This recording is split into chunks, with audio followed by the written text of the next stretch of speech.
sabay natin alamin ang totoo. Ang kawan ng kordero sa inyo'y nag-aanyaya. Tula at musika, ihandog sa Diyos na masaya. Pagkat sa piling niya, tayo may pag-asa.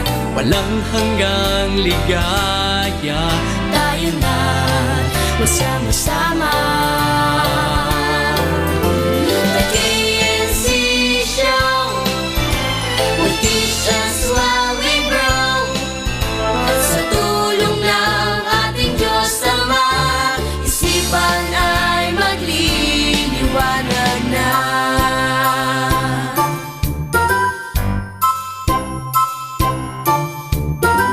Mapalad ka naman ang bumabasa. Katwiran ng Ama ay mauunawa. Kaya buksan ang Biblia, tayo na magsalo-salo.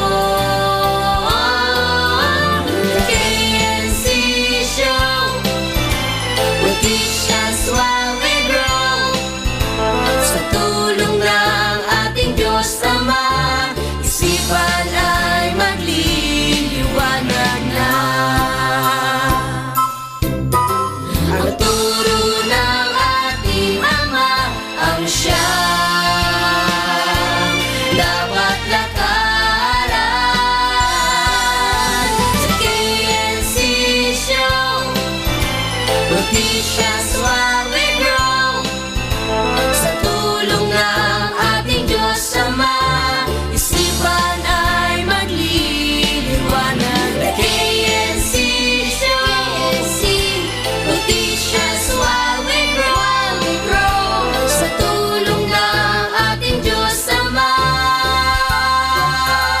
isipan ay magliliwanag na.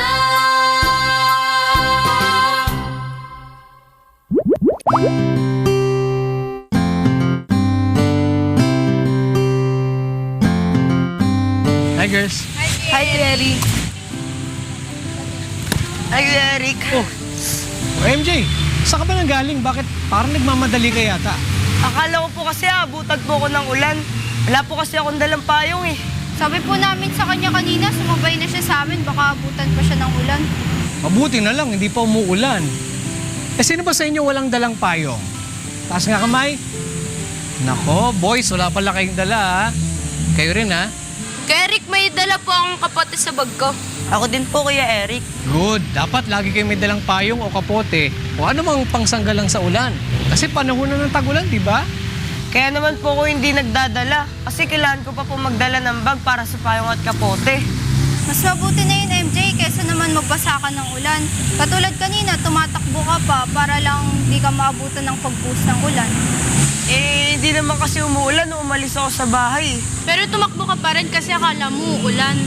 Alam nyo, kahit hindi pa man umuulan nung umalis kayo, eh dapat lagi tayong handa. Magdala tayo ng payong at kapote. Kasi hindi naman natin mapepredict kung anong pwede mangyari sa kinabukasan, di ba? O basahin nga natin ang nakasulat sa aklat ng Mateo 25:13. Magpuyat nga kayo sapagkat hindi ninyo nalalaman ang araw ni ang oras. Tama po ang sinasabi ng Biblia. Kaya magdadala na rin po ako ng mga gamit para maiwasan ang mabasa ng ulan. At yan ating verse of the day.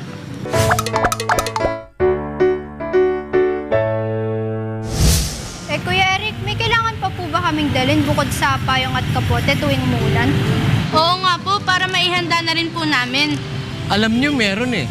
At yan nga ang ating pag-aaralan ngayon. Alamin natin kung ano nga ba ang mga dapat nating dalhin tuwing tag-ulan. Lahat ng yan is pagbabalik ng KNC Show!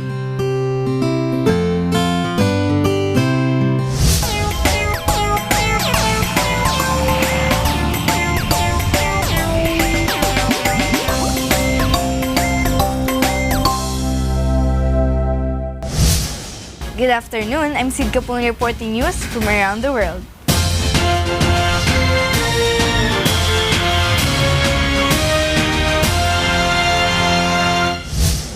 Rainy season in the Philippines has already started in early June.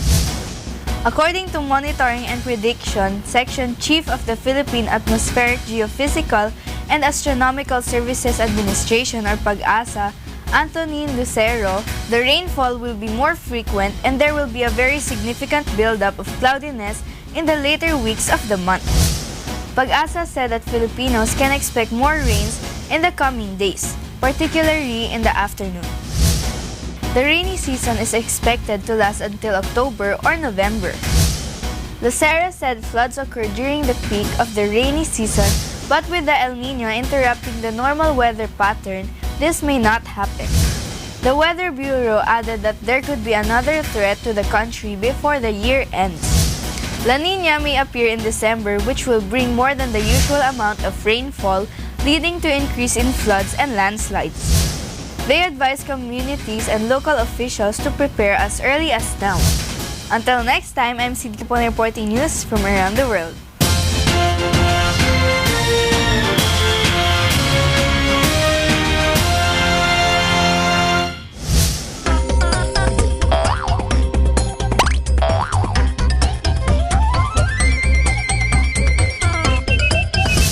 Magandang hapon mga bata! Ang sarap talagang gumawa ng art project gamit ang iba't ibang kulay. Kaya dapat kabisado mo ang mga kulay na kailangan sa inyong ginuguhit o pinipinta. Pero naisip nyo na ba kung paano nag-umpisang gamitin ang mga kulay at paano ito natuklasan at natutuhang gamitin sa sining? Yan ang ating aalamin ngayong hapon mga bata. Sa ating mundo, makikita natin ang mga natural na kulay. Ang green, brown, gray at red. Nakaraniwang rin nating makikita sa iba't ibang mga hayop. Noon pa man ay ginagamit na ng mga sinaunang tao ang iba't ibang uri ng kulay para sa kanilang mga kagamitan, kahit hindi pa man nila alam ang tunay na kahalagahan ng kulay. Kinukuha ang mga kulay noon mula sa mga halaman at prutas at para hindi ito madaling mabura, hinahaluan nila ito ng taba ng hayop o kaya naman ay egg white. May kita natin sa sinaunang sining sa silangan, gumagamit sila ng flat at bright colors na may kita natin sa kanilang architectural decoration, mummy cases at papyrus scrolls. Sa Greece naman, may kita ang paggamit ng kanilang kulay sa kanilang architectural structures tulad ng statue at buildings. Buti na lang at natutuhan natin gamitin ang mga kulay. Mas nabibigyan kasi natin ng buhay ang ating mga ginuguhit. Pero syempre, magagawa lang naman natin ito sa tulong at awa ng Diyos. Kaya ang talentong nasa atin ay practice nating mabuti at gamitin natin sa tama at i-share natin sa iba. May mga pag-aaralan pa tayo sa susunod kung loloobin ng Diyos. Kaya samahan niyo ulit ako upang sanayin ang ating kakayahan sa pagguhit dahil tayo mga batang artistic.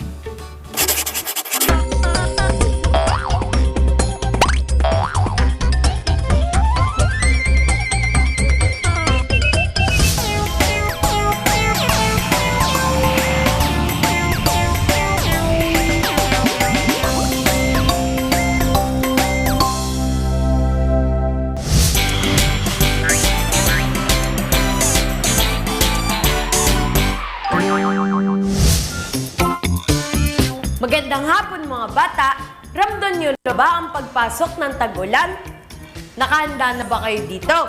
Alam niyo na ba ang mga dapat dalhin sa tag-ulan lalo na at pumapasok na tayo sa school? At kung hindi pa, tara! Alamin natin yan kay Doc. Pag tag-ulan dapat, pagpapasok sa eskwela, siguradong dapat ready ka sa mga banta ng bigla ang pag-ulan. So maaring dapat magdala ka ng kapote, ng payong, kung maaari nga may bota ka pa sa locker mo or nakatabi sa school mo nang sa gayon, biglaan mang bumaha o mayroong pagtaas ng tubig, alam mong protektado ka sa mga maaaring maging problema.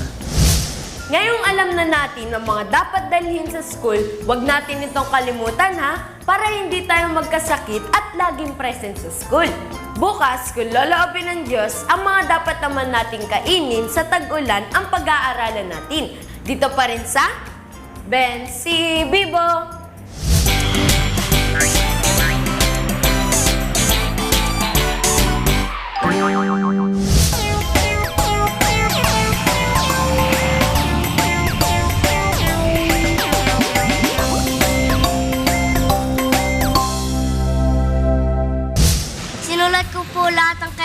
nating dalhin ngayong tag-ulan? Madali lang naman gawin, hindi naman mahirap hanapin at dalhin. Salamat sa Diyos. O MJ, naunawaan mo ba pinag-aralan natin ngayon? Opo, Kuya Eric, salamat po sa Diyos. Very good. Ngayon, alamin naman natin ang karugtong ng ating Bible story. Handa na ba kayo? Opo, Kuya Eric! Okay. Nung nakaraan ay natunghayan natin na nilipol ni Atalia na ina ni Ocosias ang lahat ng lahing hari. Pero nilipol po ni Atalia ang lahat ng mga lahing hari pagkatapos po niyang makita na patay ang kanyang anak. Pero Kuya Eric, nailigtas po si Hoas nang nipulin po ni Atalia ang lahat po ng lahing hari. Oo. At pinabantayan nga ni Huyada na saserdote si Hoas sa mga pinunong kawal para huwag siyang mapahamak at maingatan rin naman siya. Pero pagkaraan ng mga bagay na iyon, heto naman ang sumunod na nangyari. Basahin natin ang nakasulat sa aklat ng Ikalawang Hari, 11, 12 hanggang 21.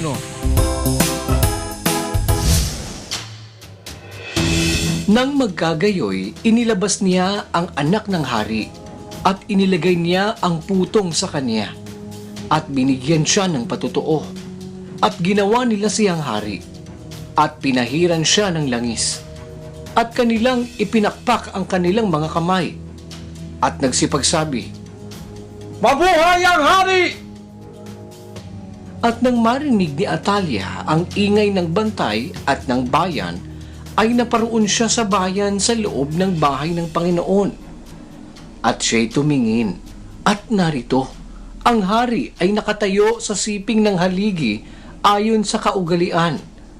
At ang mga punong kawal at ang mga pakakak sa siping ng hari at ang buong bayan ng lupain ay nagalak at humihip ng mga pakakak.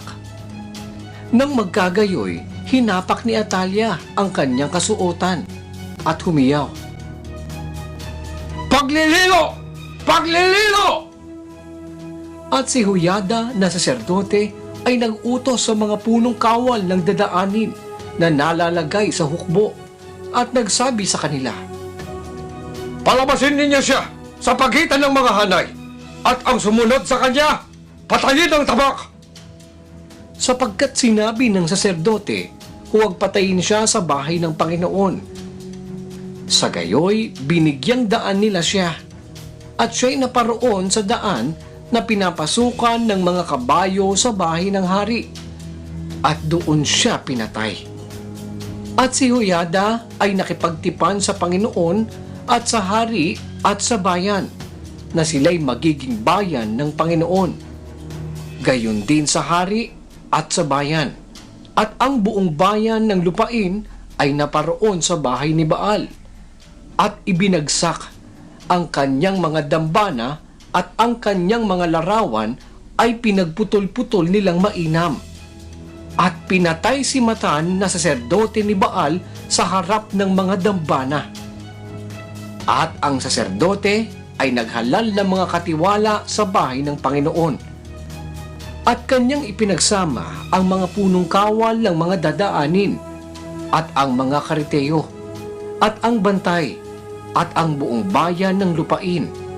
At kanilang ibinaba ang hari mula sa bahay ng Panginoon. At nagsipagdaan sa pintuang bayan ng bantay hanggang sa bahay ng hari. At siya'y naupo sa luklukan ng mga hari. Sa gayoy, ang buong bayan ng lupain ay nagalak at ang bayan ay tahimik. At pinatay nila ng tabak si Atalia sa bahay ng hari. Si Hoas ay may 7 taon nang magpasimulang maghari. Ginawa po pala ni Huyada na maging hari sa Huda si Hoas at hindi po nalingid kay Atalia ang bagay na iyon. At sinaktan po si Atalia ng mga pinunong kawal ayon po sa iniutos sa kanila ni Huyada at namatay po siya sa bahay ng hari. Pero ano po ba ang sumunod na ginawa ni Haring Hoas nung siya'y maging hari sa Huda? Yan naman ang aalamin natin bukas kung laloobin ng Panginoon. Kaya huwag kayong absent sa panonood ng Bible story. Ang paghahanda sa panahon ng tag-ulan ay ang dapat nating gawin. Kung tayo laging handa, may iwasan natin ang pagkakasakit. Paghandaan natin ito kahit hindi pa man nag-uulan. Hindi ba't ang mga langgam, pinaghahandaan nila ang tag-ulan sa panahon pa lang ng tag-init? Eto, basahin natin ang nakasulat sa Aklat ng Kawikaan sa 1:1 hanggang 8. Pumaroon ka sa langgam, ikaw na tamad. Masdan mo ang kanyang mga lakad at magpakapantas ka na bagaman walang pangulo, tagapamahala o pinuno, naghahanda ng kanyang pagkain sa tag-init at pinipisan ang kanyang pagkain sa pag-aani. Ngayong tag-ulan, uso ang sakit. Kaya naman, meron tayong mga pagkain dapat kainin para makaiwas dito. Alam niyo ba kung ano ang mga pagkain na dapat nating kainin tuwing tag-ulan? Yan naman ang pag-aaral natin bukas kung lolobin ng Diyos.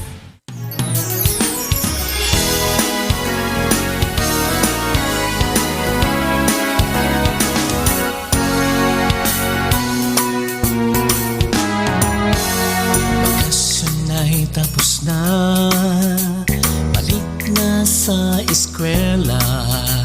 Sabik na ang lahat, magsulat, magbasa, maglaro, tumula, kumanta.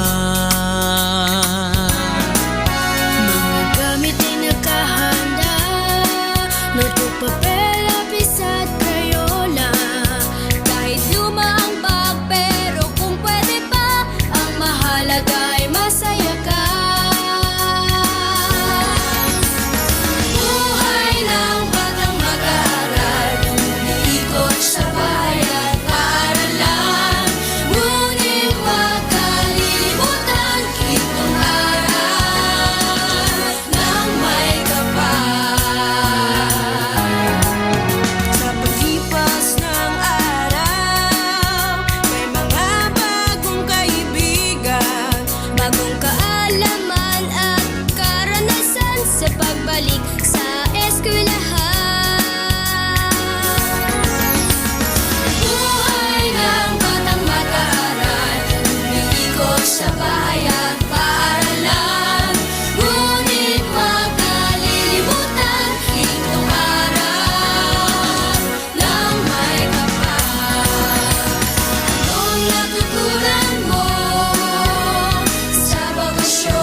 Dito mga bata, bukas get willing ay muli tayong magkita-kita. Dito lang sa nag-iisang Bible School on Air, ang KNC Show!